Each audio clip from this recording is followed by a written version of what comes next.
The first time I saw it, I honestly thought I'd been robbed by a bridal magazine. No, really. Picture this.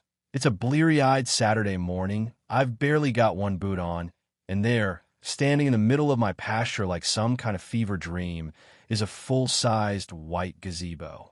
Flowing curtains, crystal chandelier, pastel cushions everywhere, solar fairy lights, twinkling as if to say, "Bet you wish you'd gotten up earlier, huh, Rick?" And right in the center, like she's starring in her own Instagram reel, is Karen. Not a Karen, the Karen. Board member, subdivision overlord, the type who once started a petition to ban porch swings for being too casual.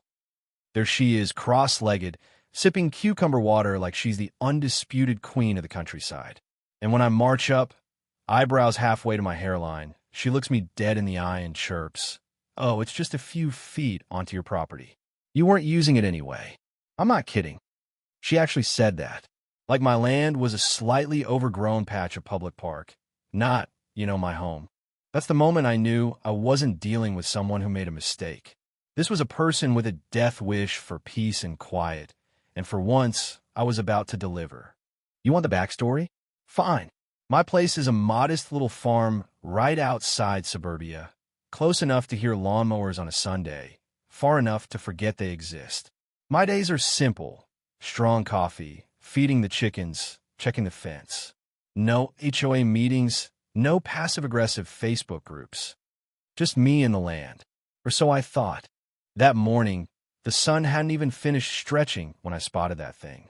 It gleamed like a shrine to entitlement. White paint glowing, those fairy lights winking. My first thought? Maybe a wedding planner took a wrong turn. Then I spotted the banner, Karen's Retreat, written in gold letters, the kind that make you want to check your wallet. That's when my stomach did a little backflip. Karen had always acted like the rules were optional for her. I mean, she once argued with the school bus driver because he parked too close to her driveway, then tried to fine my sister for painting her mailbox blue. But this was a new level. This was actual, physical trespassing. My property, my side of the survey marker, and there she sat, basking like she owned the joint. So I walk over, duck under the curtains, which, by the way, smelled like lavender oil and a lawsuit, and try my best to keep my voice level. "Karen, what exactly do you think you're doing here?" She didn't even blink. Just started in about her women's circle, how her backyard lacked spiritual openness, how my field had better moon energy. I swear, she made it sound like she was doing me a favor by occupying my land. I pointed at the marker. "That's the line. You're on my side." She sipped her water, then hit me with, "Don't be so territorial, Rick. It's just a few feet. Besides, my uncle used to own this land decades ago, so it's kind of still in the family, right?" I'm not sure which was more offensive, the logic or the fact that she seemed so sure of herself. I told her, point blank, she needed to move the gazebo by sundown. She laughed, not the sarcastic kind, a deep belly laugh, like I just told the world's funniest joke. That's when I realized she didn't think I had the guts to do anything about it. Truth is, I could have lost it right there, gone full tornado on her throw pillows. But I didn't, because Karen thought the HOA gave her power. She didn't realize the law didn't stop at her backyard, and I knew my boundaries better than I know my own reflection. So I walked away, calm, collected, grinning even, because if Karen wanted to treat my field like her backyard, she was about to get the full farm experience. That night, I sat down with a cold beer and my property deed. Coordinates, elevations, all the proof I'd ever need. I even had drone footage from last winter when I got a new toy. Every inch of it showed. Her gazebo was over 12 feet onto my land. Not just a few feet. That's an annexation. And then it hit me, my uncle used to keep hogs right where that gazebo sat. The soil was still rich, perfect for pigs. I'd always meant to get back into it. Now, I had the perfect reason. If Karen wanted serenity, she could enjoy it with 5 squealing, mud-loving roommates.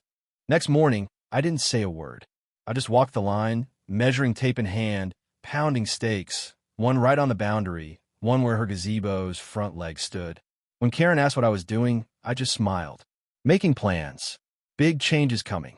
By the end of the day, I'd ordered lumber, troughs, a new gate.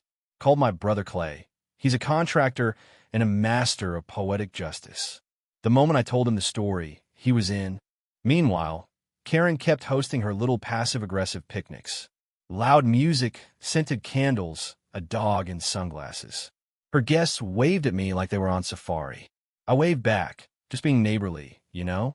Behind the scenes, I was marking out more land, filing for a livestock shelter permit at the county office. Doug, the clerk, took one look at the map, then at me, and burst out laughing. Justice, huh? You got it, Doug. Days passed. The gazebo stayed. Karen acted like nothing was wrong. I kept working, got the fence posts up early, covered them with hay so her friends wouldn't see. Clay thought the whole thing was a riot. She built this on your land? He whistled.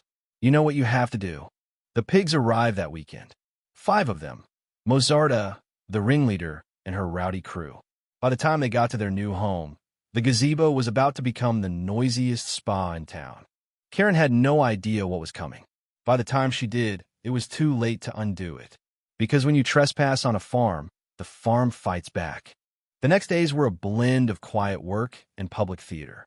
Karen doubled down, putting up wind chimes, hosting tea parties, even letting the HOA use the gazebo for their emergency meetings.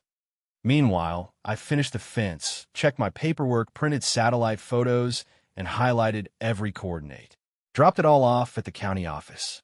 Karen wasn't wriggling out of this one with a crystal and a story about misaligned chakras. Then, the first letter arrived.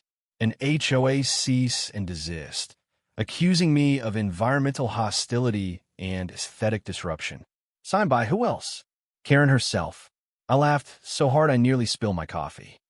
I drove straight to their office, handed them my land deed, survey, livestock permit, and a handwritten note to Karen. Thanks for your gazebo donation. It'll serve my animals well. Guests may want to wear boots. Brenda at the desk tried not to laugh. You know she's going to lose her mind, right? I shrugged. Maybe then she'll find some sense. Now, this is where things take a turn, because Karen's not one to back down. As I finished prepping for the pigs, Karen started noticing the changes. Fencing, water lines, hey, the works. She asked, this time a little less smug, what I was doing. Getting ready for pigs, I said. She went pale. You can't be serious. This is supposed to be a retreat. It's a pig shelter now, Karen. I've got permits. You're welcome to visit. Just bring nose plugs. That was the moment the power shifted. She threatened to call the sheriff. I said, please do. I got all the paperwork ready. She walked away, stunned. 2 days later, the pigs moved in. Clay and I set everything up. Neighbors peered over fences. The truck rolled in, and 5 piglets charged out like they just inherited the kingdom. Mozarta immediately went for the gazebo curtains, sniffing, snuffling, turning that sacred space into a mud wrestling ring. Karen shrieked, so loud you could hear it in the next county. She demanded I remove the pigs. Why? I asked. Because it's disgusting. This is a place of serenity. It's a pig shelter now. The county says so. If you're looking for serenity, maybe try meditation over there on your land. For the first time, she had nothing to say. She realized she wasn't in control anymore. Not of the gazebo, not of me, not even of the animals. The HOA sent more letters. I sent them straight to my lawyer, Grace, a real bulldog who once chewed up a developer over a wetland boundary. She sent back a legal notice, so sharp Karen probably got a paper cut opening it. The HOA tried to inspect my property, waving clipboards and pamphlets. I didn't even open the gate. Private land, I said. If you want to talk, take it up with the pigs. Harold oinked for emphasis. But none of them realized this was just phase 1. Karen tried to claim land she didn't own. Now I had claimed the narrative. The pigs turned her retreat into a 5-star mud buffet. Mozarta took over the central seating area, popping up through the floorboards like a jack-in-the-box. The chandelier, yes, she'd actually hung a chandelier, was dangling sideways after a pig attempted a vertical leap. Then came the county inspector, a Lustin, clipboard, boots, the works. Karen, now dressed for a safari, rushed over and started ranting about environmental contamination and psychological warfare. Alustin barely listened. The structure's on his property. The animals are housed legally. There's nothing we can do. Karen nearly fainted. But it's my gazebo. No, ma'am. It's his gazebo now. That's when Karen switched tactics. At dawn the next day, she set up giant outdoor speakers and blasted classical music. Vivaldi, Wagner, all the hits, right at my pasture. She thought she'd drive the pigs nuts or make me beg for peace. But the pigs loved it. Mozarta started doing a kind of rhythmic shuffle, and soon we had a farmyard flash mob. Someone filmed it, dancing pig at Karen's gazebo, and before long, the video hit 70,000 views. Donations rolled in. People asked to visit the farm. Some wanted to hire Mozarta for a party. Karen's plan had officially backfired. Her retreat had become a viral sensation. But that wasn't the end. The HOA tried one last power move. A cease and desist, threats of fines, a list of fake violations. Only problem? Their authority stopped at my fence. My land wasn't part of Oakview Meadows and never had been. I stapled my deed and a blown-up legal map to the pig shelter, plus a sign, HOA free zone. Trespassers will be educated or hugged by pigs. Karen saw it from her window and sent one last complaint, hostile signage. Clay and I laughed till our sides hurt. That weekend, the HOA showed up en masse, banners and clipboards, lawn chairs and tables. Karen front and center, ready for war. We're here to issue citations, she declared. I pointed to my paperwork. Permitted livestock, private land. You have no authority here. They called the sheriff. Josh, good guy local, arrived, took one look at the scene, and told them, this is a civil matter, not criminal. The property lines confirmed. You have no jurisdiction. Keep harassing this man, and you'll be the ones in trouble. Karen gasped. You're taking his side. Josh just grinned. I'm taking the law's side. Go home. With that, the HOA retreated, muttering. Karen lingered long enough to threaten. You'll regret this. You've made a powerful enemy.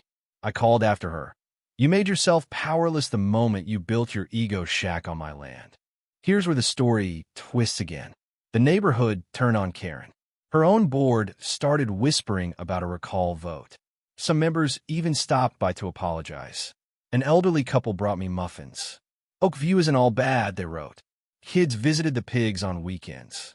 News crews showed up. Someone dubbed the shelter Karen's Pig Palace. Karen's name became a punchline, a warning. At a barbecue, someone wore a shirt with a pig sipping tea under a gazebo. Finally, I decided the gazebo needed a finishing touch. Clay and I built a sturdy sign, Karen's Pig Palace, EST this year, thanks to unauthorized construction. Now serving justice with a side of oink. The sign went viral. Tourists started showing up. Even the mayor stopped by, donation in hand. Mozarta wore a red ribbon like she'd just won Best in Show. I stood at the podium during the shelter's community awards ceremony. Yep, it won one, believe it or not, and gave a short speech. You don't have to fight fire with fire when mud works just fine.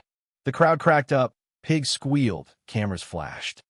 And just when everything seemed settled, Karen stormed through the crowd, wild-haired and wild-eyed. You humiliated me. You turned my gazebo into a joke. I stepped down, met her gaze, and said, Karen, you built it on my land, ignored every warning, tried to ruin me. But what you really did, you helped build something people love. She spluttered, you'll regret this. This isn't over. I just pointed around. Karen, look, it's already over. You tried to control everything and lost it all. But out of your mistake, we built something real, something that gives back. She opened her mouth, but nothing came out. She looked around at the faces, neighbors, kids, reporters, faces that used to respect her, now shaking their heads or hiding smiles. She turned, stormed off, and disappeared for good. In the days that followed, the story spread further. The shelter got a grant. School kids came by for tours. News crews filmed from entitlement to enclosure. How one man built justice on a pig's back. Karen put her house up for sale, moved away, tried to reinvent herself online. But every time someone Googled her name, up popped Mozarta, grooving to classical music in a mud puddle. I never wanted revenge. What I wanted was respect. Karen tried to take that from me. She lost everything in trying to control something she didn't own. I didn't have to yell or threaten. I just let the pigs do the talking. And they said more with snorts and wiggles than any HOA ever could. So, here's what I learned. Here's the real kicker. Sometimes the universe handles justice better than you ever could. Sometimes you just have to be patient enough to let karma do its work and clever enough to keep your paperwork in order. As the sun sets, I watch Mozarta and her crew settle in, pigs lounging in what used to be a monument to arrogance. The land is quiet again, not the silence of surrender, but the peace of a story finally settled. But let me ask you, what would you have done? Where's the line between defending what's yours and sinking to their level? Does justice always require a fight, or just a little mud in the right place? Let me know in the comments. Where do you draw your line? Ever had to deal with a Karen in your life? How'd you handle it? I'll be here, boots on, pigs fed, and for the first time in a while, happy to call this land truly mine.